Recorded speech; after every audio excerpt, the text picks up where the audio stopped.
Friends, మీ అందరికీ కూడా శుభం జరగాలని కోరుకుంటూ మనకి శ్రీ పరాభవనామ సంవత్సరం 2026వ సంవత్సరము నిజ జ్యేష్ఠ మాసంలో అంటే జూలై మాసంలో సంకష్టహర చతుర్థి ఏ రోజు వస్తుంది, తిది ఎప్పటి నుంచి ఎప్పటి వరకు ఉంటుంది, చంద్రోదయ సమయము, ఈ మాసంలో స్వామివారిని కొలిచేటటువంటి నామం పేరు, పీఠం పేరు, విశిష్టత, నైవేద్యము ఎప్పుడు కదిలించాలి, ఇవన్నీ కూడా క్లియర్గా ఈ వీడియోలో చూద్దామండి. మానవుడు అన్న తర్వాత కష్టాలు కానీ కోరికలు కానీ లేనటువంటి వాళ్ళే ఉండరండి.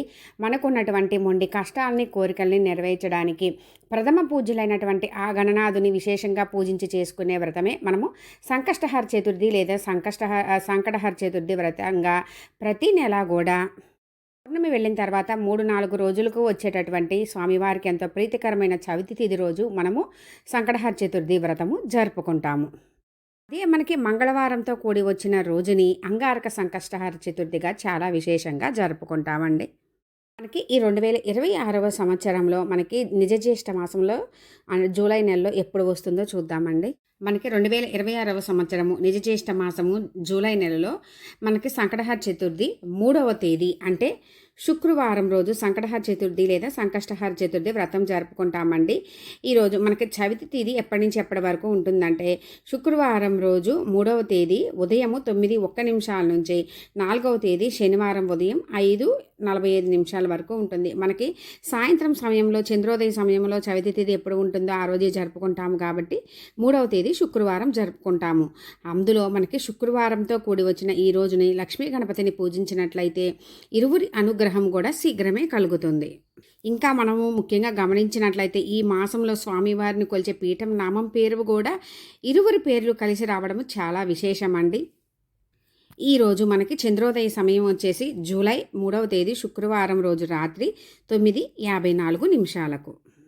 నిజ జ్యేష్ఠ మాసంలో మనకి ఈ 2026వ సంవత్సరం జూలై మాసంలో స్వామివారిని కొలిచేటటువంటి పీఠం పేరు శ్రీ శక్తి పీఠం. మనము సాయంత్రం స్వామివారిని పూజించేటప్పుడు పీఠం వేసుకునేటప్పుడు ఈ నామాన్ని అనుకోవాలి. ముఖ్యంగా మనకి శుక్రవారంతో కూడి వచ్చిన ఈ రోజున అమ్మవారు స్వామివారి పేరు మీద అంటే శ్రీ శక్తి పీఠం అని రావడము చాలా విశేషమండి. ఇంకా ఈ నెలలో స్వామివారిని కొలిచేటటువంటి నామం పేరు కృష్ణ పింగళ మహాగణపతిగా పూజిస్తాము. ఓం శ్రీ కృష్ణ పింగళ సంకష్టహర మహాగణపతియే నమః. ఈ నామాన్ని వీలైనన్ని సార్లు మనము సాయంత్రం పూజ చేసుకునేటప్పుడు చదువుకోవాలండి. గణపతి రూపాలలో ఒకరనమాట కృష్ణ పింగళ గణపతి. ఈ గణపతి మనకి ఈ రూపంలో ఉన్న గణపతి గోధుమ మరియు నలుపు రంగుల సమ్మేళనంతో తన తల్లి అయినటువంటి శక్తితో కలిసి దర్శనమిస్తారు. ఈయనను పూజించడం వలన సకల జాతక దోషాలు తొలగిపోతాయి. జీవితంలో ఉన్న అడ్డంకులు కష్టాలు కూడా దూరం అవుతాయి.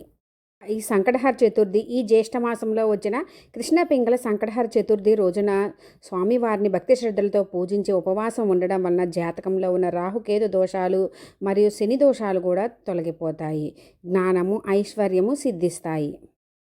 మనకి లక్ష్మీవారం అంటే శుక్రవారంతో కలిసి వచ్చిన రోజు శక్తి పీఠం పేరు నామం పేరు కృష్ణ పింగళ గణపతిగా ఆరాధించడము చాలా విశేషం అండి. రోజు స్వామివారికి నైవేద్యంగా కుడుములు, ఉండ్రాళ్ళు, మోదకాలు, లడ్డూలు, పాయసము, పరమాన్నము, ఇంకా స్వామివారికి ఇష్టమైన జామ పండు ఇలా ఏవైనా సరే మనము నైవేద్యంగా నివేదించవచ్చండి. ఇక మనకి ఈరోజు శుక్రవారం పూజ చేసుకుంటాము కాబట్టి సాయంత్రం అయితే కదిలించమండి. తర్వాత రోజు పొద్దున్నే చక్కగా దీపం పెట్టుకొని కొండెక్కిన తర్వాత అన్నీ కదిలించి తీసుకోవచ్చు.